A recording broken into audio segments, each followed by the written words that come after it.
InnerQuest explores various pathways through which you can connect with the infinite wisdom of the universe and apply it to personal, professional, and spiritual growth.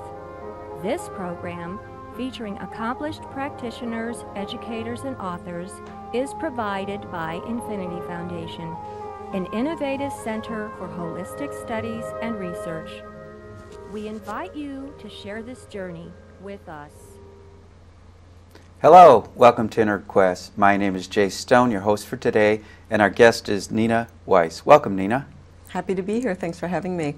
Well, we've got a lot to cover, and I know we're not going to get through everything. Nina is a nationally recognized landscape painter who's been an art teacher for over 25 years. Nina's work is represented in galleries and corporate collections throughout the United States. She conducts workshops in Europe every summer and throughout the Midwest. This beautiful painting is Nina's work. Is there anything you'd like to say about this painting? Oh yeah, absolutely. I got a lot of inspiration from my travels. This is actually a beautiful, lush garden in Ireland that I painted many times. And what you're seeing is a lot of mark making and gesture and energy and a lot of underpainting showing through. So, and a green sky. So it's probably more about how I felt about the garden than what the actual garden looks like. And, well, if I look at that painting, I'm saying you're feeling earthy and strong and vibrant. Yeah, I would say that's about right. Lots and lots of energy. And I think it has to do with searching out these beautiful places. So I'm really lucky because I tend to teach in beautiful places. Where else have you taught? Well, I brought students to Italy for 8 years, Ireland for 5 years. This summer I'll be teaching in Croatia. And then a little closer to home, this summer I taught in Michigan and Wisconsin, and even closer to home, on the lakefront, Evanston Art Center, Chicago Botanic Garden. So because I'm a landscape artist, I have a really good excuse to just go to beautiful places. Now, I assume you don't need to teach for the money, but you really want to help other artists? Well, you know, that's not entirely true. Really, in today's economy, to be a practicing artist, teaching is a really good partnering with that. Art sales since 9/11 have not been as good as we might like them. So really teaching for me is twofold. I tell everybody it really keeps me sane, keeps me real. So I'm not sitting in my studio thinking about myself and my paint all the time. Yeah. And I get a lot of energy from my students, and I feel like I'm sort of spreading the gospel when I teach. So it's a little bit of both. What painters influenced you? When I was in art school, I was a rabid German expressionist. So all of the German expressionists, particularly a couple of the women like Paula Modersohn-Becker and Gabriele Munter, early Kandinsky, certainly love Van Gogh. Got lots of favorites that I think about, and also some more contemporary artists. And why landscapes? Why not portraits or something else? What attracted you to landscape? Aren't you originally from New York? Yeah, well, that's my short version of my bio, is that when I moved from the East Coast out to the Midwest, I was struck by the vastness of the landscape, which I didn't really have on the East Coast. Everything was much smaller. But the other thing that happened when I moved to Wisconsin, I started bicycling through the countryside with my camera, and I just fell in love with the landscape. So I had been more of a figurative artist. But I think one of the real reasons, too, is that for me, nature and the landscape feels kind of like a religion. It's where I'm happiest, where I get the most energy and power, and I just feel fabulous. So if I can combine biking and landscape, then I'm really happy. Is your astrological sign an earth sign by any chance? Oh, I don't, Scorpio. Yeah, I don't think so. Maybe your moon is an earth sign. Well, I want to hold up this prism color. Now it's 48 colored pencils. And then there's this instructional video here. Right. You want to say a few words about you know, the colored pencils, because I saw you on YouTube, and it was just marvelous. Thank you. I really became a fan of you and your work. Oh, you're so kind. Well, on the table are a sampling of my travel sketchbooks. And for years, when I would be going to Europe with my students or traveling with my family, I would sit and draw and use the Prismacolor pencils, which you could then hit with water. So actually my very first sketchbook, my very first drawings are from New Zealand, and that was about 12 years ago now. And Prismacolor... Now, was that on the YouTube video? I think you were doing a New Zealand... oh, exactly. Yeah. Yeah, the landscape there was so beautiful. So I auditioned, and they hired me, and I shot an all-day video doing 2 drawings on a sound stage, movie stage. And they've now packaged it with the colored pencil, so it's like a bonus. So it's a decent, it's a good tutorial. It's a tutorial, and I'm talking the whole time, and I'm drawing. I've got this gigantic, as you saw, box of Prismacolor pencils. And then they also had me do the brochure for their watercolor pencils, which is just picking out some drawings from my sketchbooks. So it's been a really nice partnership.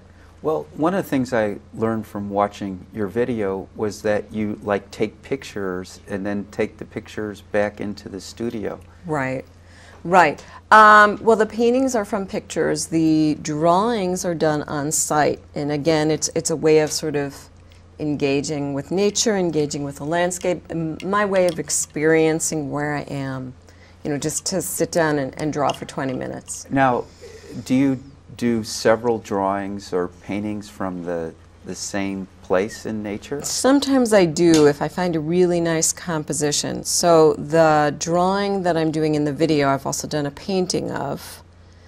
And then I did another painting of it because I just love the composition. So once you find a really great composition, you know, you want to do it a bunch. I don't know what you mean by composition. Oh, okay. Yeah. So when you're out there in nature, you might say, oh, that's a pretty tree and that's a pretty mountain. But a composition is like Cézanne looking at Mount Saint Victoire that he painted over and over again, and you know, finding just the right angle to see it, and then maybe the river's coming this way and the shadows are doing this, so the whole scene just fits. Yeah, and in your video you mentioned negative space. Yeah. What does that mean? Well, there's some really academic sort of basic elements about drawing, which I talk about in Drawing on the Right Side of the Brain. Mm-hmm. And when we look at things, like when I'm sitting here looking at you, you would be figure and everything behind you is ground. And the human brain tends to focus on what we know and what we can name, which is J, not the space around J. So an artist would also be looking at the space from the top of your head to the top of that light and how far you are from this and all the space around you. So sometimes if you think about the space that we can't name, we do a better job at putting the whole painting together, and we call it like a holistic vision of what you're looking at instead of just piece by piece by piece. So it's not negative in terms of no. it's just it's figure ground is the same thing as positive negative. So the positive space is the figure and the negative space is the ground, but people generally tend to discount the negative space. And also in your video you talked about the colors and how variety of colors, and you didn't have to get it perfect, and it's good to use a lot of colors. Can you elaborate on that, on the choice of colors? Absolutely. I'm really known for that, and my students come to me for a way to think about color that isn't what's known as local color. For instance, the painting that we're looking at here is a garden. It was very green. So if you think about walking into the Art Institute, what would happen if every single painter made every sky blue and all the trees green and the trunks brown? That's called local color. You know, how do artists get to seeing color and feeling color and interpreting color? And I've always been able to do that pretty easily. There may be a little bit of synesthesia going on there, which is sort of a mixing of the senses. Sure. They say that artists tend to have that.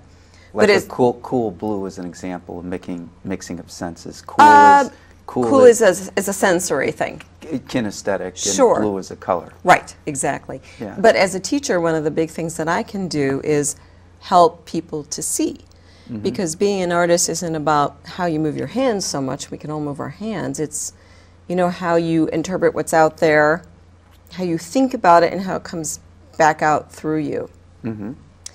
if you looked at this scene and you could have, 500 people paint it, and everybody would have a different painting.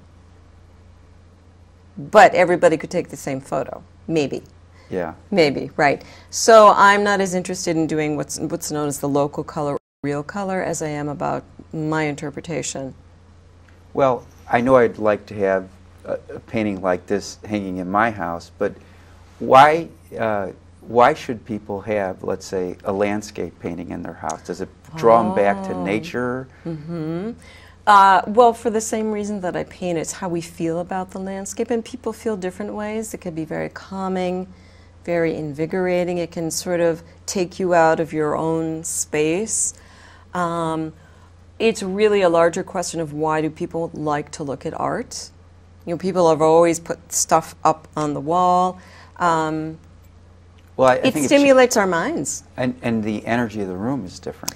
Yeah, but I think the real big thing is it really does stimulate our mind. We get bored, our minds get complacent and bored. And this is a very subconscious thing. We need change, we need edges, we need contrast, and I think art really provides us with that sort of visual stimulation. The antithesis would be like the white room, the padded white room that you sit in and go crazy in because there's it would be sensory deprivation. Right. How many hours a day do you paint?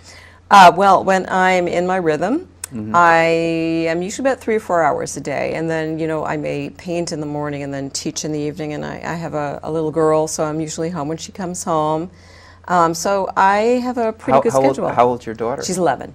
And has she done any painting at this point? Yeah. She likes to sit in my studio and mess around. So I give her materials and try not to teach her anything. I just let her do her thing. And she does. She really enjoys it. But I think she's just creative. And what age did you know that you wanted to be an artist, or you realized you enjoy expressing? 11. Oh, so right at that age. Yeah.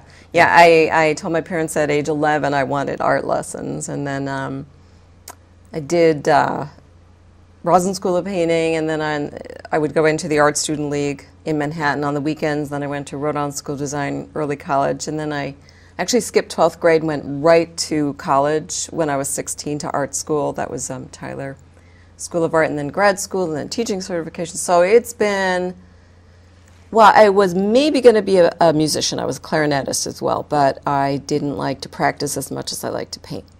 But it's been a straight shot. So I think that when you're really passionate about something and you work on it your whole life, it's a great feeling. And how has your art changed over the course of your life? I think it's gotten happier. People who look at my work say it is happier, it is stronger. It's changed a lot. I drew exclusively for 20 years in pastel. So I was trained in oils, and I drew for 20 years, and now I'm back in oils for about the past 5 years. So artists really do need to evolve. We get bored. You can't just do the same thing just because you're good at it. I think Andy Warhol tried. Well, he was good at a lot of things. But even if you look at, like, Picasso's career, it's like, well, which stage are you looking at? Yeah. Because he went from very representational, figurative work into what we now know as the abstractions. So artists kind of change and evolve. And did Picasso do sculptures too? He did, and I did, not traditional clay. I used to work with wood and such, and I've had some dabblings, but it's always been pretty much straight shot. Is Chicago a good place for art? Yeah. What makes Chicago a good place for art? Well, when I landed, it was 1980. So the gallery scene was really hopping, and I found a River North gallery right away. I was with one, and then I was with another, and I've always worked with consultants. Again, unfortunately, I have to say the climate has changed a lot since 9/11. Financial. And the financial climate has also changed. But I've worked with art consultants. My work's in big corporations. I've been in 2 movies that were shot locally. Oh, yeah, you mentioned Harold Ramis movie. Yeah. You want to say a few words Oh, about he's local, and he shot Ice Harvest locally, and they found my work in a slide registry, and they rented 12 of my pieces that were on the set, and he invited me to come on the set and look through the camera, and It was really a great experience. So you can see iced harvest, and you can't blink in certain scenes. My work is there, but very